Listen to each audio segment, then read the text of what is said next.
Bienvenidos.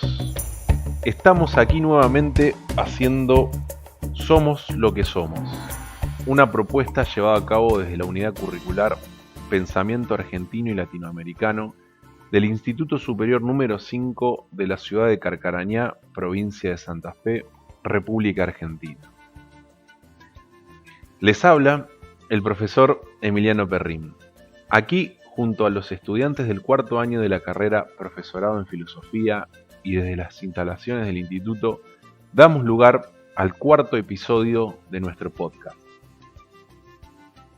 Específicamente, hoy hablaremos sobre el pensamiento maya.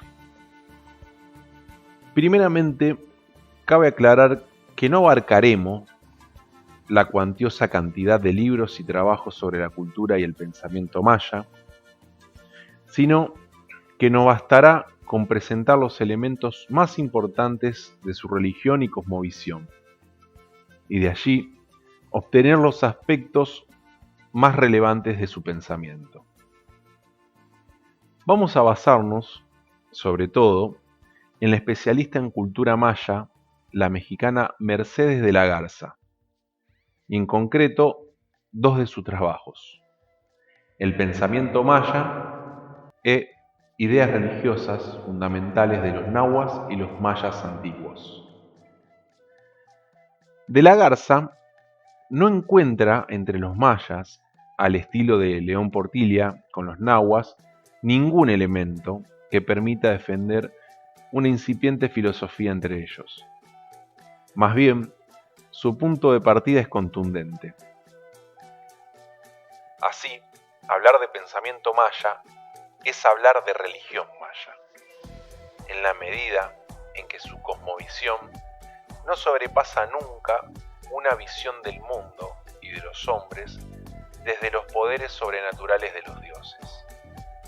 Desde este enfoque religioso, el sistema con el que entienden la realidad se articula entre los mayas en tres grandes esferas: los dioses, el mundo y el hombre.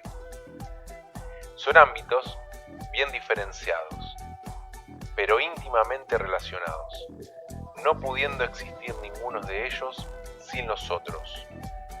La cosmovisión maya es muy original, aunque tiene también elementos coincidentes con la forma occidental de entender el mundo, como por ejemplo la idea de que el universo tiene una temporalidad ordenada que encontramos en los filósofos griegos, y la de una dualidad en el espíritu del hombre entre una parte racional y consciente y otra irracional e inconsciente. Estas ideas que configuran su cosmovisión las fueron plasmando en los diferentes restos materiales que dejaron: ciudades, sepulturas, inscripciones en piedra, estuco y otros materiales, y códices pintados sobre las tiras de papel a mate, que nos hacen imaginar todo el esplendor que la cultura maya poseyó en sus momentos de máximo desarrollo. En relación a los textos escritos, los restos anteriores a la conquista española se limitan a varios códices conservados, pero también se tienen diferentes escritos realizados después de la llegada de los españoles, escritos configurados en lenguas mayances, pero escritos en caracteres latinos. En estos escritos se hallan copiados partes de los antiguos códices, la tradición oral de épocas anteriores, así como referencia a ciertos acontecimientos del momento. Estos grupos mayances habitaban al sur de México, además de en la actual Belice, Guatemala, parte de Honduras y parte de El Salvador, alcanzando una extensión territorial de unos 400.000 kilómetros cuadrados. La pluralidad de lengua era amplia, llegando a poseer hasta 28 lenguas, no dialectos. Cada una contaba con su gramática propia, entre las que se encontraba el maya yucateco, el lacandón, el tzotzil, el quiché, etc. Estos textos se escribieron, como hemos dicho, tras la llegada de los españoles y tenían la finalidad de resguardar su religión y tradiciones de la influencia evangelizadora de los conquistadores.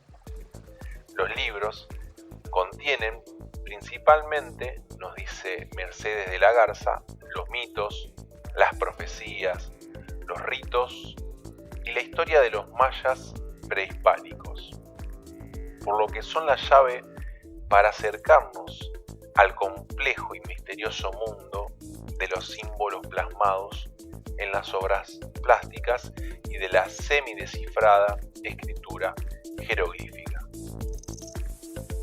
Los mitos mayas, como los de otros pueblos, nos ofrecen insumo que nos acerca al entendimiento de su forma de pensar acerca de los grandes temas e interrogantes del universo y de la vida del hombre.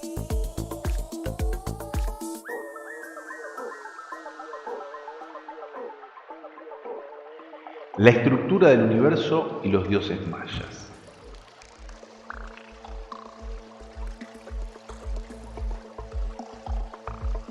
Los mayas imaginaban el cosmos como una superposición de planos horizontales, con tres grandes ámbitos: cielo, tierra e inframundo. Cada uno de estos tres niveles estaba dividido de diferente manera. Este modo geométrico de entender el mundo parece que quedó reflejado plásticamente en las famosas pirámides mayas. Cada una de las partes del universo es habitada por seres diferentes. Aunque hay seres que pueden transitar por varios de los niveles cósmicos, los principales personajes del universo son los dioses.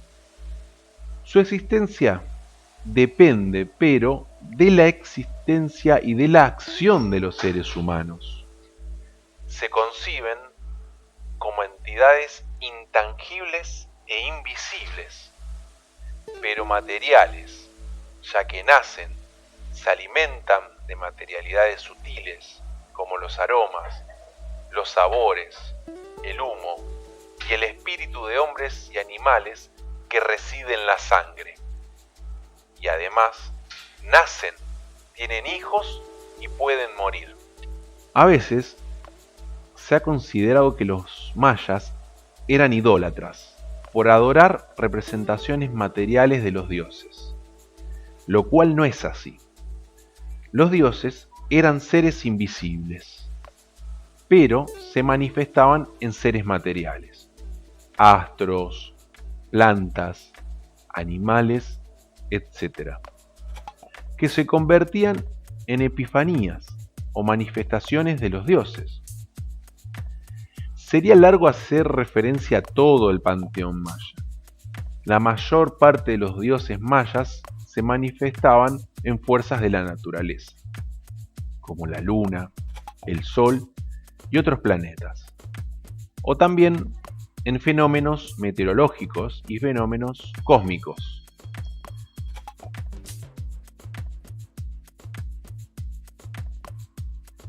Otro ámbito de personificación fue el mundo de los animales, personificando en cada uno de ellos las diversas cualidades divinas.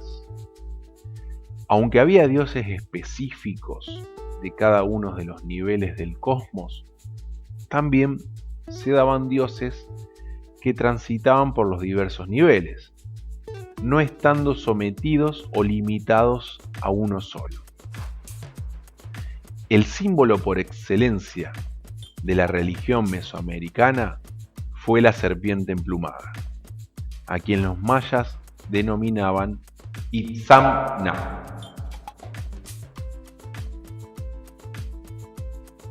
Esta imagen sagrada combina un terrenal femenino y fálico, por tanto símbolo de la fertilidad de la tierra.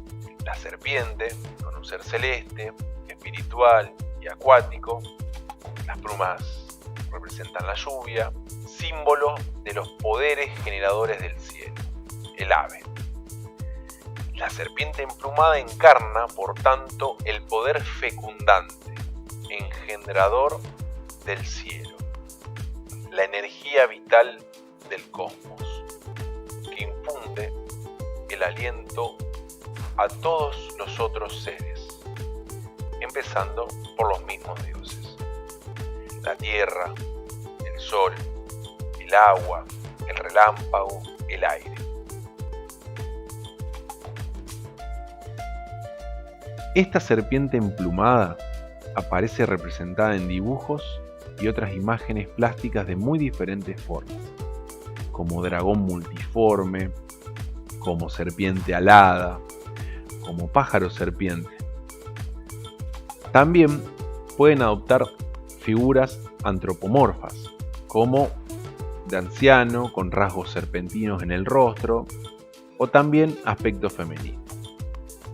La tierra era considerada como una deidad femenina, simbolizada por un cocodrilo o lagarto que flota en el agua y sobre cuyo lomo crece la vegetación.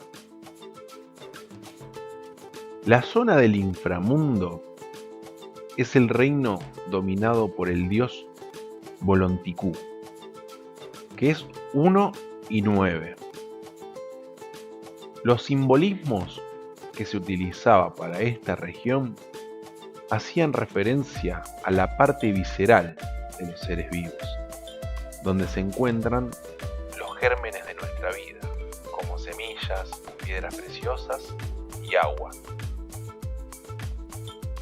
Una deidad importante es el Sol, Kinich Au, o Señor del Ojo Solar, que transita por los 3 niveles del cosmos.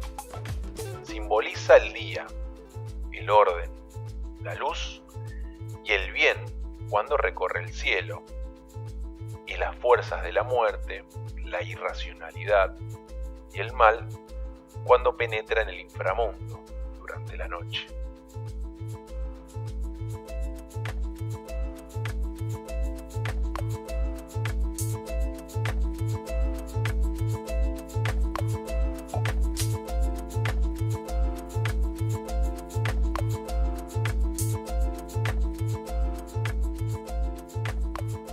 Los animales en los que se manifiesta son la guacamaya y el venado, sol diurno, y el jaguar, sol nocturno. En el Popol Vuh, uno de los libros sagrados de los mayas, se relata el origen del sol y de la luna, a través de un mito cosmogónico en el que 2 semidioses gemelos bajan al inframundo a jugar a la pelota con los dioses de la muerte y los derrotan. Y en esa lucha mueren y renacen varias veces, transformándose en los astros del cielo. Y este permanente morir y renacer es lo que da origen al tiempo y a la existencia de las cosas. Pero es importante detenernos en este curioso juego de pelota, que constituye un símbolo dentro de la cosmovisión maya, de la pugna de contrarios cósmicos. Toda la visión religiosa y cósmica maya está configurada por esta lucha de fuerzas contrarias, que se da de diferentes formas. Las fuerzas luminosas del cielo contra las oscuras y mortales del inframundo. Pugna también entre los astros del cielo, lo que origina y permite su movimiento. Lo masculino, como luz del día, contra lo femenino, símbolo de la noche. Esta visión dinámica y tempórea de la realidad hace que los dioses mayas sean polivalentes, esto es, adoptan diferentes formas según la temporalidad. El universo se aparece como una realidad múltiple y dinámica, polimorfa, llena de manifestaciones divinas.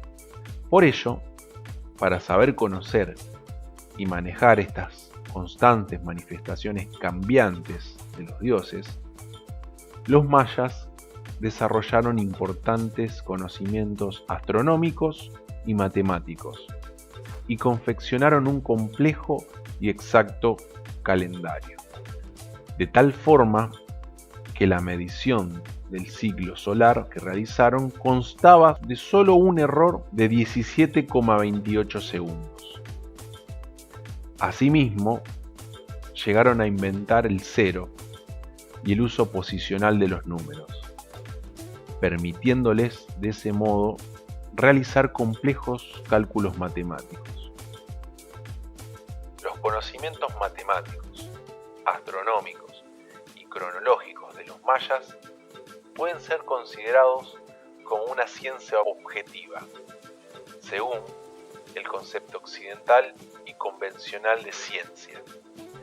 Pero si consideramos la actitud y las finalidades de los científicos, esos conocimientos se inscriben en el campo de la religión, ya que en tanto que los astros y el propio devenir se consideran energías divinas, conocerlos es un modo de vincularse con los dioses. Y esa actividad fue realizada con la principal finalidad de proteger y facilitar la vida del hombre.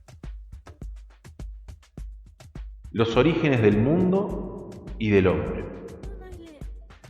Todas las religiones se plantean el origen del universo y proponen un mito que lo explica, una cosmogonía. Lo específico de la cosmogonía maya está en entender el origen del universo como resultado de una sucesión constante de creaciones y destrucciones, orden y caos, muerte y renacimiento, como la cosmogonía del hinduismo, por ejemplo.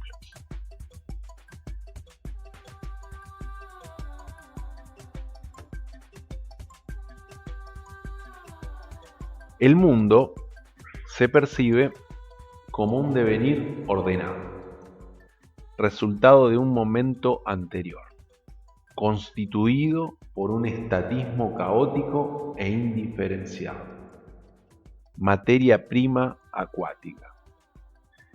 Eso explicaría que se piense en el posible fin del mundo como una vuelta al caos inicial, que se produciría a través de un fuerte diluvio destructor.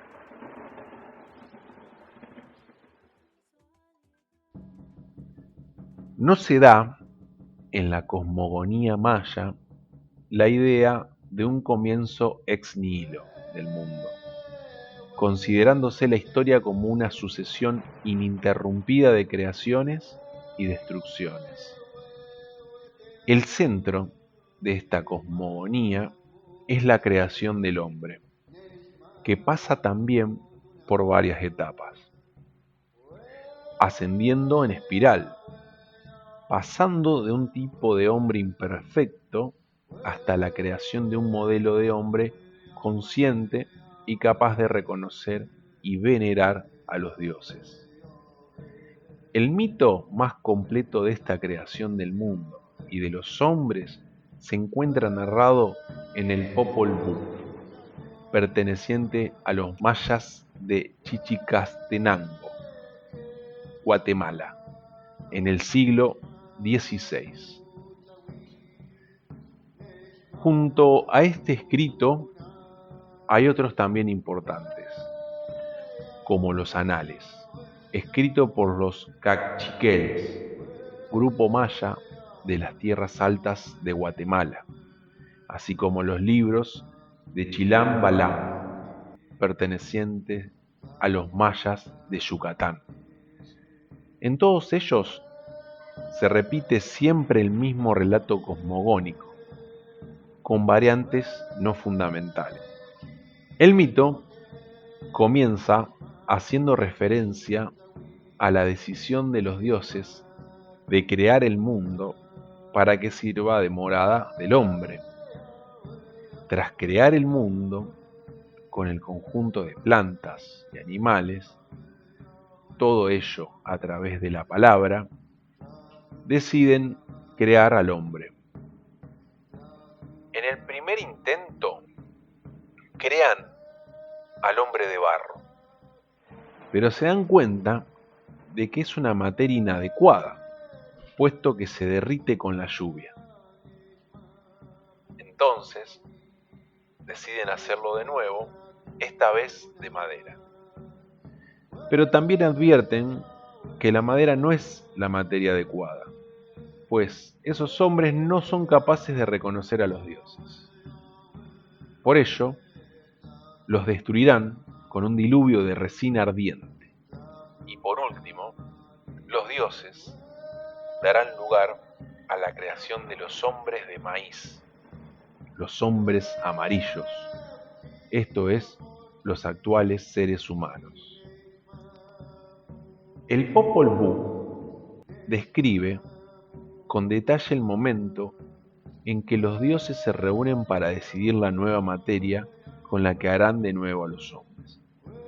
Cuando crean a los hombres de maíz, ven con satisfacción que si son capaces de reconocer y venerar a sus creadores los dioses, a la vez que son conscientes del sentido y de la finalidad de la vida, merecen su existencia. Ello se debe a que ahora los hombres están hechos de las sustancias adecuadas, sustancias sagradas, ya que los dioses amasaron los granos de maíz con sangre de Tapir, la diosa madre, y de Serpiente, la energía fecundante del cosmos. Al tiempo que se crea el hombre de maíz, surgen del inframundo vencedores de la muerte, el sol y la luna vencedores, como el momento final de la obra de creación del mundo. Pero los astros se quedan fijos en el cielo y solo comienzan su movimiento, y con ello la temporalidad, cuando ha aparecido el hombre consciente, se ha multiplicado y es capaz de rendirle veneración. En este conjunto de fenómenos que van configurando el nuevo mundo, van también apareciendo los dioses, que cobran figuras diversas, de piedras, animales y plantas. Así, los hombres les van rindiendo homenaje y adoración, junto con ofrendas, advirtiéndose con ello que la principal función de la creación del mundo y de los hombres es la adoración y anutención de los dioses. El hombre tendrá como misión procurar la vida a los dadores de la vida, a través de su propio sacrificio. Uno de los elementos desconcertantes de la religión maya fueron los sacrificios humanos, que contrastan con el respeto a la naturaleza y a la vida que recomiendan sus escritos, en los que consideraban matar a otro como el peor de los delitos, y se castigaba la muerte de animales, acción que era considerada como un delito que podría atraer la ira de los dioses. Sin embargo, aceptaban ritos sacrificiales de víctimas humanas. La explicación estaría, al parecer, en el significado que daban a la sangre. Los mayas, como todos los grupos mesoamericanos, creían que en el corazón y la sangre residía el espíritu, la energía vital, y que de la sangre de los dioses, que mezclada con masa de maíz, constituyó su cuerpo, provenían su vida y su conciencia.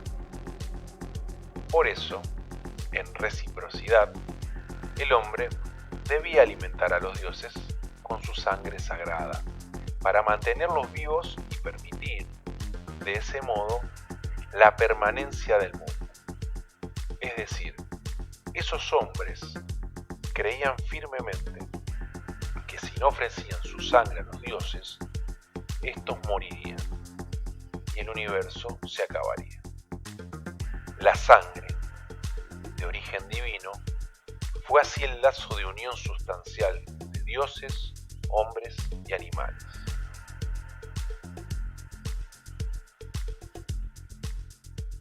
Ahora bien, también nos señala el Popol Vuh que a pesar de la mejora que supone el hombre de maíz respecto a los anteriores, está lejos de ser perfecto. Ante el peligro de creerse autosuficiente, los dioses advierten que pueden caer en la tentación de pensar que no los necesitan y por tanto perder la finalidad de sus vidas. Esa es la razón de la existencia de los chamanes, hombres que tras un largo camino de formación y ascetismo se convierten en dirigentes y orientadores de los demás. La idea central de la cosmogonía maya es, en síntesis, la de que el mundo fue hecho para el hombre, de cuya acción de venerar a los dioses depende la existencia del universo entero. Pero eso no suponía que podían disponer a su antojo del mundo, sino que se consideraban responsables de la naturaleza y del resto de los seres vivos. La presencia de la cultura maya es persistente entre diferentes grupos étnicos del Yucatán. Ellos se ven como continuadores de sus antepasados, pero pertenecientes a una nueva época, empobrecida respecto a la anterior. La cuerda, el Kuksansum, cuerda viviente, que los unía a la historia de los antepasados, se rompió, y el vínculo que los unía a los dioses se perdió. Sin el alimento sagrado, los hombres se olvidaron de los dioses y se convirtieron en las figuras de piedra que ven en las ruinas. Los indios que descienden de aquellos hombres tienen como destino vivir en el monte, sufriendo las penalidades de hacer la milpa y de la pobreza. Son los Otzilmak, hombres pobres. ¿Qué les pareció esta postura de los mayas? ¿Piensan que acciones como el sacrificio entran en contradicción con lo que entendemos como lo moral? Sería más que interesante poder leer sus opiniones en los comentarios. También nos ayudaría mucho al compartir el video, dar me gusta, suscribirse y también sepan que este podcast se encuentra en Spotify. Nuevamente, estamos más que agradecidos con ustedes por sus muestras de apoyo y de su cariño. Nos encontraremos nuevamente en el próximo episodio donde conoceremos el pensamiento de los incas. Por ahora les decimos hasta pronto.